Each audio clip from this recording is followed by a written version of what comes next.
Come on, spontaneous views. It's been a while.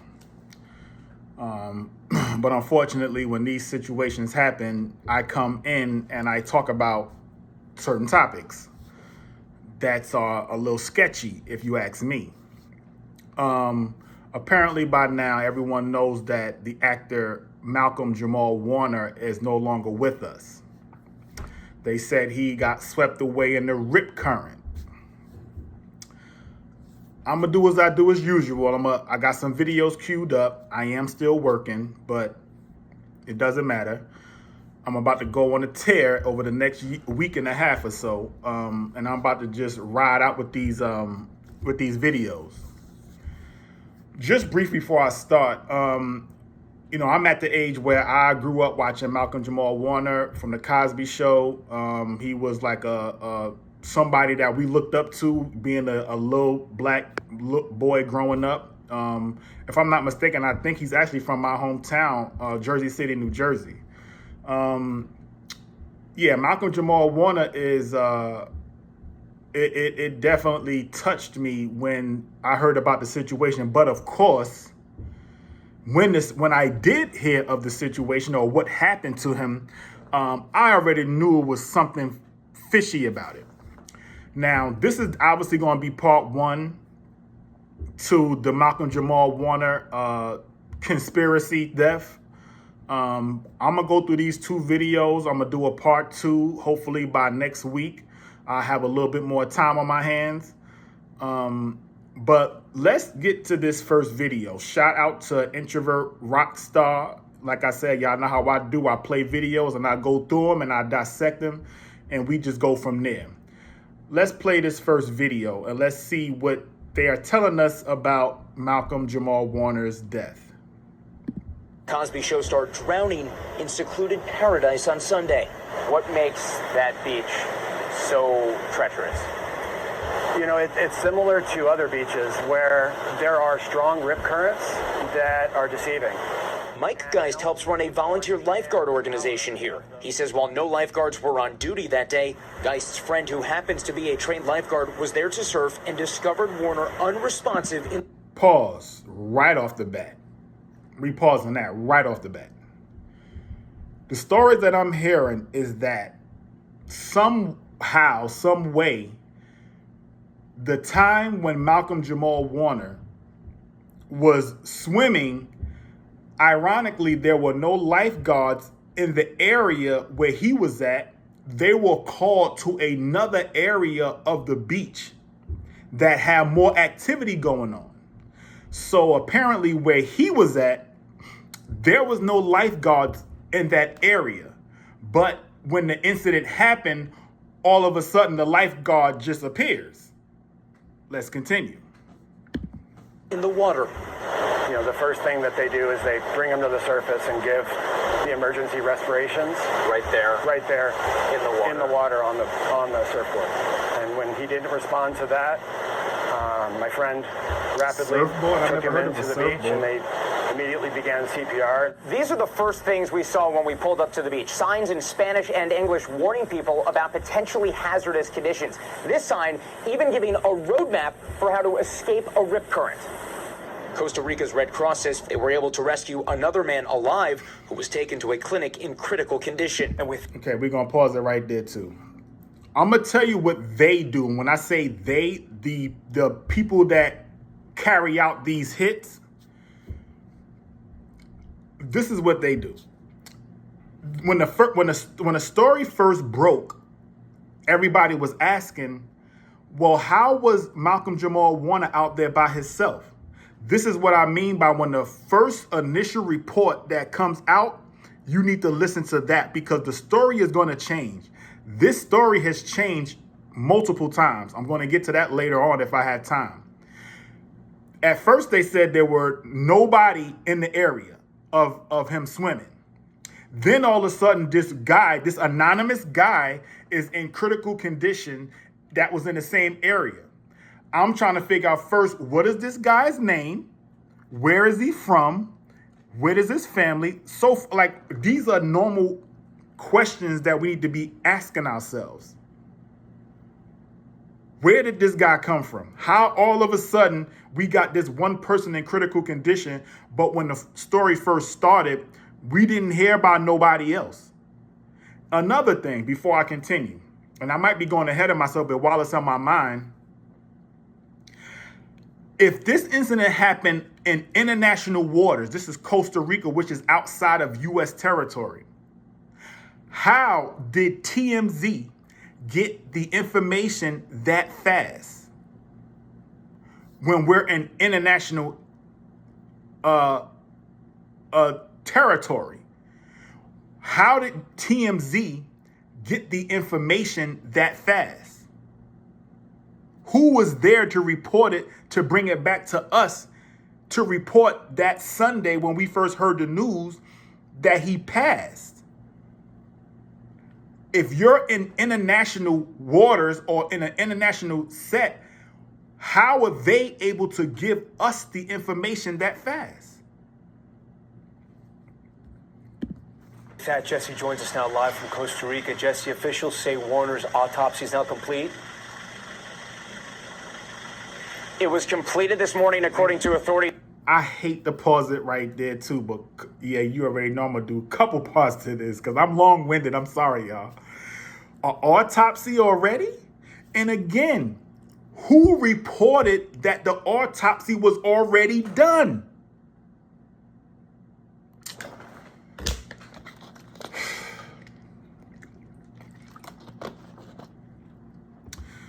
You're in Costa Rica on a vacation, so you're with your family. You're not doing no movies. You're not doing nothing outside of the norm. You're just going on vacation. You're enjoying yourself, so forth and so on. My thing is, how were they able to do this happened on a Sunday? They said the autopsy was done on the 22nd, which was that Tuesday. How do you do an autopsy in one day? And not only do the autopsy, give the report of the autopsy all the way to back here to the U.S.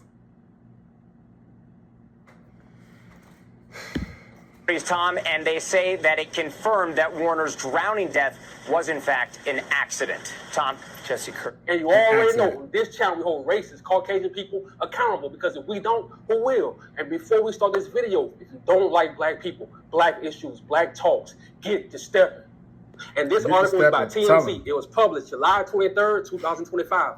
That was yesterday. Listen now. Malcolm Jamal-Warner's body to be flown to Los Angeles remains released to family. Sources with direct knowledge tell us the actor's remains were turned over by the judicial morgue on Wednesday morning. Following the completion of his autopsy, we're told Warner's body is scheduled to leave Costa Rica on Thursday and will arrive in Los Angeles on Friday morning. A source with direct knowledge tells us the actor had been in Costa Rica with his daughter for a homeschooling program. We're told his wife had been in the country with them a few weeks prior to his death, but she was not in Costa Rica at the time of his drowning. According to our sources, Malcolm's wife learned of his passing through a phone call. Make that make sense. And I'm always telling y'all. And who was the person that gave the phone call? Why do we get these anonymous reports? Why nothing is concrete? They said she got a phone call. Who called her? And I'm sure, and to be honest with you, I'm not trying to give that much validity to what I'm asking, but the reason why I'm asking is because it can help bridge the communication from Costa Rica to back to the U.S. There's a gap.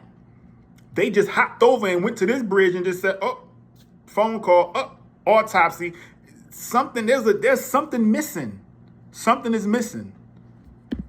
Sometimes you have to sit back, shut up, and use your common sense. So at first, he went swimming by himself. Then he was swimming with his daughter. And lo and behold, his wife wasn't even in Costa Rica when he died. That makes sense. And I'm always telling y'all, it's the same old patterns over and over again. Nothing but lies and confusion. Tell me I'm lying. But I need y'all to do me a favor in the comment section. I need y'all to tell me if I'm tripping or not. Malcolm died July 20th. That was Sunday, the last Sunday that just passed. Check this out.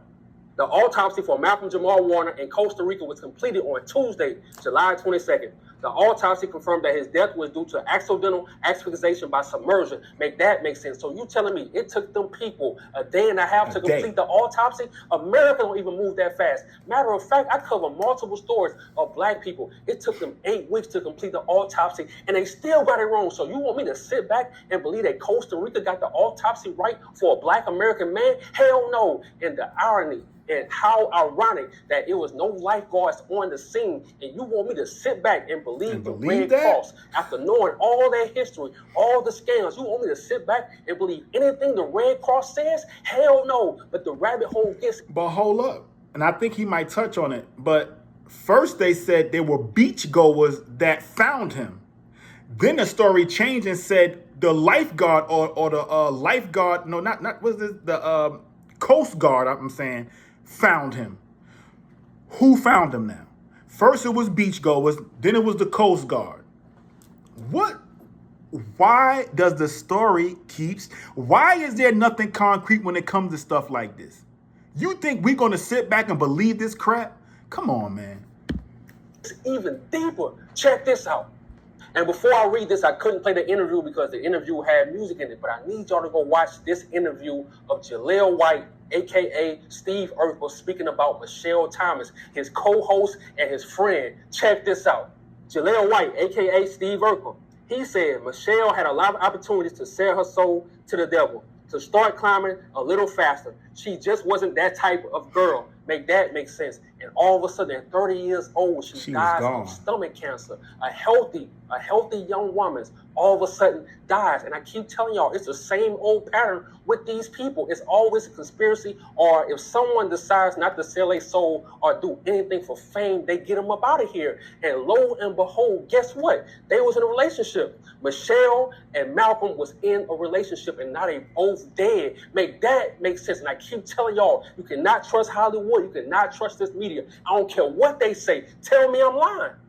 And then I said, wait, how does TMZ keep getting all this information? How are they always the first ones to get the information when celebrities die? Even with Hulk Hogan, Ozzy, Malcolm, all of them, every time a celebrity died, TMZ gets the news first.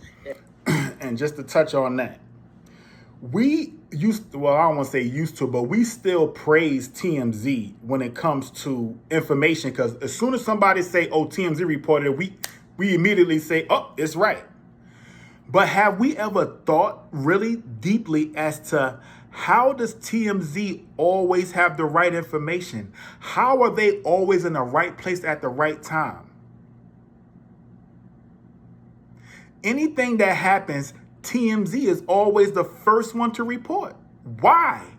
How is a news station, from what I see, they got people that's in an office, but they obviously have people that's in the street. But how did you know all the, like, so were they in cahoots with the Costa Rican police or the people that was dealing with Malcolm Jamal Warner? Like, how does TMZ always get information first? And then I did my research. Check this out.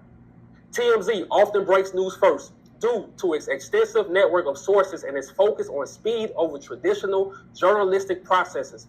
They utilize a wide range of informants, including airport workers, hotel staff, and even celebrities' friends who provide tips and information for a fee. This allows them to get news quickly, but it also means they may not always verify information as thoroughly as other news organizations. Make that make sense. And you have people on social media that's taking up, everyday people that's taking up for these news outlets, talking about it's breaking news, it's new information. They give us new information every day. No, it's new lies every day. It's new lies to cover up the original lie. These people don't care about Malcolm. They care about clicks and views. They don't care about the truth. But I keep telling y'all, they all on the same team. TMZ, the news outlets, the cops, the coroners, the hospital, these movie productions, the music industry. I can go on and on. Tell me I'm lying.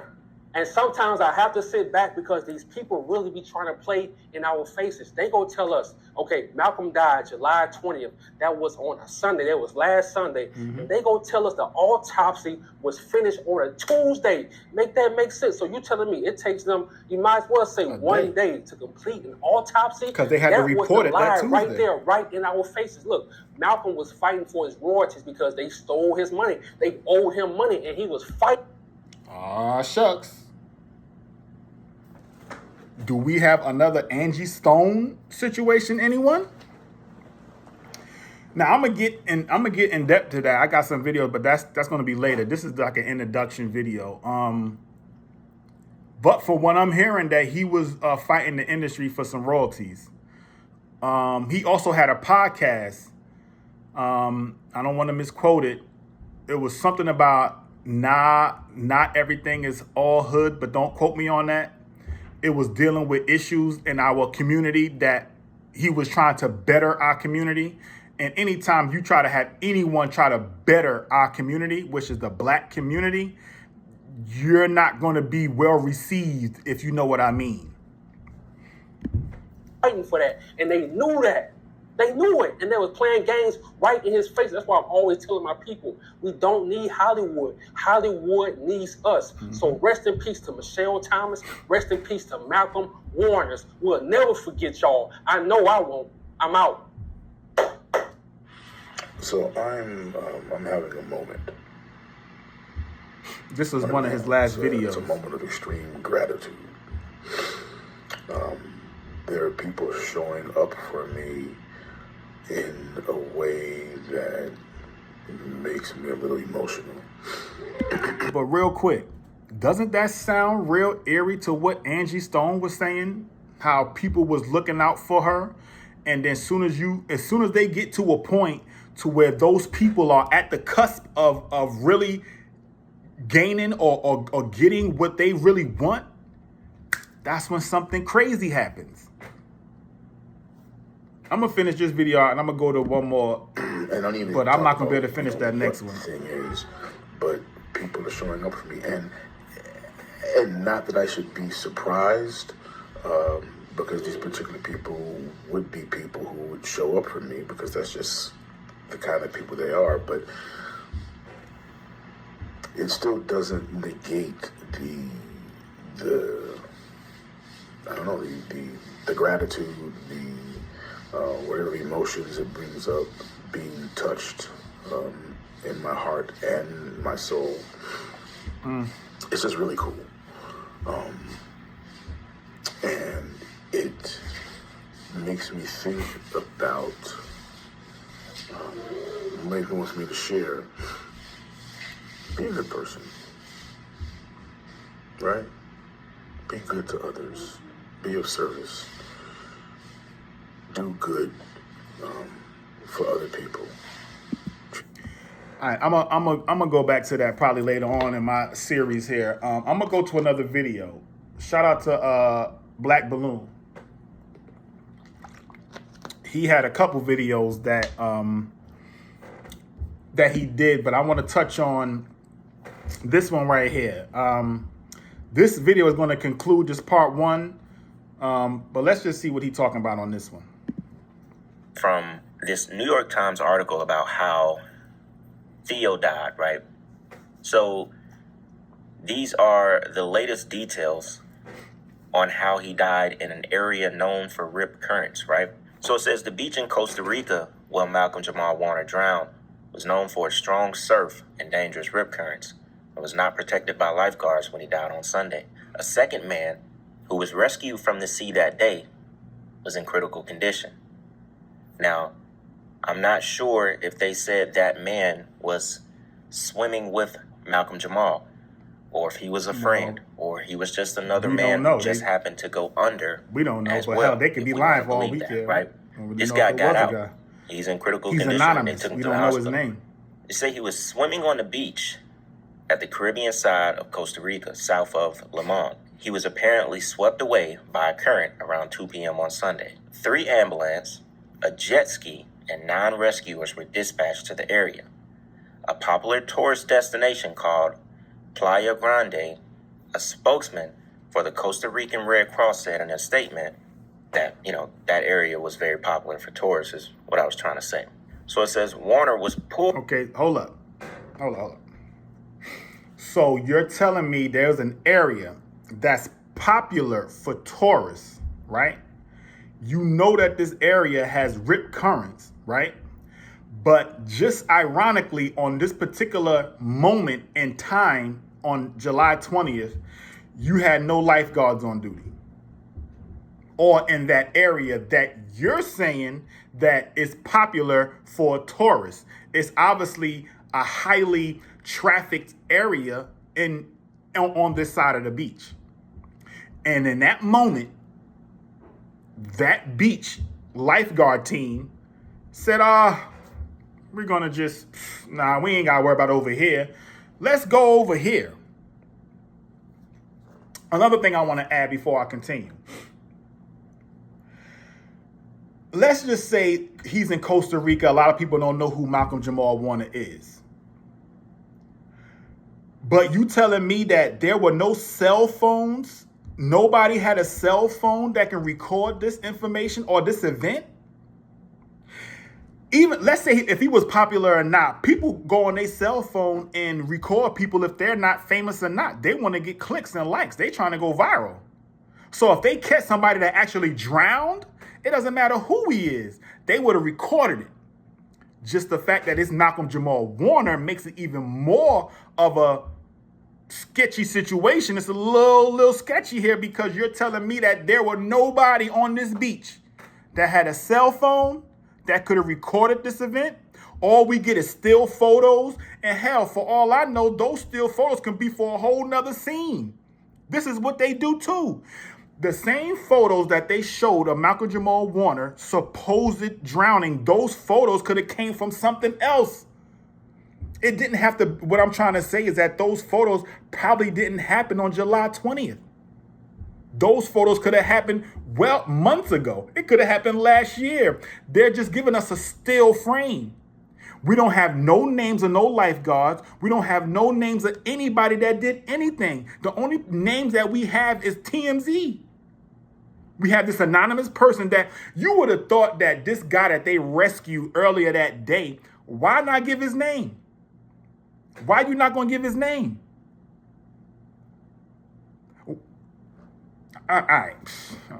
Maybe I'm tripping. I don't know. Pulled from the sea and given CPR for more than 20 minutes, up to 45 minutes that I saw in another article. But attempts to resuscitate him failed. A second man who was 35 years old was rescued and taken to a local clinic in critical condition. He was not identified, and no other details were given, right? Now, that area has waves that make it effective. Why are you so secretive when it comes to this 35-year-old man? Was he a tourist? Was he from Costa Rica? Was he from the United States? Where is he from? Why is nobody telling us nothing? He's just in critical condition. We don't have a name. We don't know nothing. Nobody can call and be like, yo, you seen Malcolm? Something, man. What? All the news that we get is coming from a source that you cannot trust.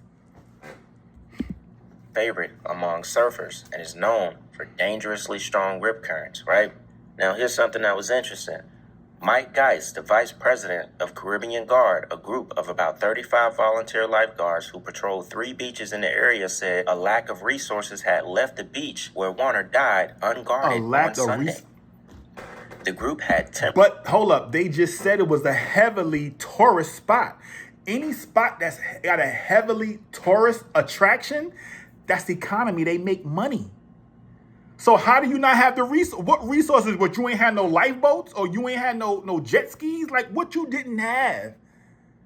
What did you not have in that moment that happened to where nobody was over there? But yet you're telling us that it was a heavily populated tourist attraction area on the beach. And you're telling me that a heavily populated area on the beach is not going to have no lifeguards? Temporarily moved its team to another beach that draws more people and had recently been the site of several rescues and a fatality. So this is what they saying now. This area where Malcolm was at, it didn't have any, it wasn't that much traffic. It wasn't that much people in that area. So it was a lot of people in this area over here. So let's just forget about this area, even though there's people swimming supposedly, or they could supposedly be, swimming in this area. Now we're going to forget about them. We're just going to go over here because there's more people over here. Check that out, y'all. I don't believe in coincidences. And there's always something that is going to seem way out of the realm of making sense, right? So just on this random Sunday, when, one of the most famous acts from one of the most famous shows in the 1980s happens to be at your beach,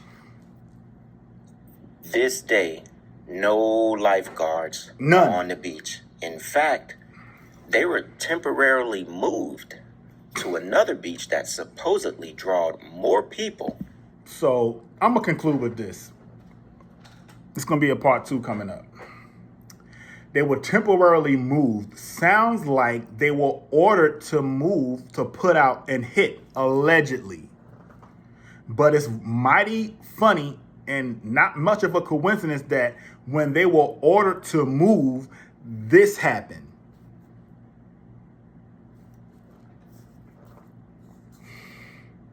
Listen, man, I'm going to get into some more stuff. I got some Jaguar Wright. She got some stuff that she brought up. I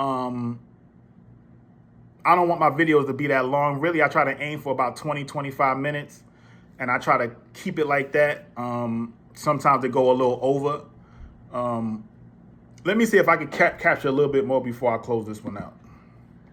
And at that beach, it had recently been the site of several rescues and a fatality. The vice president of the Caribbean Guard goes on to say, we had to make this judgment call, and it turned out to be bad. They had to make the call. Saying they did not have funds to staff the beach every day. All right, I'm done because I'm about to go for like 10 more minutes. Yo, part 2 coming up. Part 2 coming up. I'm gonna conclude like this. We're gonna start the next video. I'm gonna conclude with this one, and I'm gonna go into another video again. I don't want to make this video long. I like to keep my videos in a nice little time frame so y'all can capture what I'm saying. But this is part 1, Malcolm Jamal Warner. What happened? What happened to Malcolm Jamal Warner? And I'm telling you right now, this was not an accident. Come on, Kamal, Spontaneous Views. I'm out.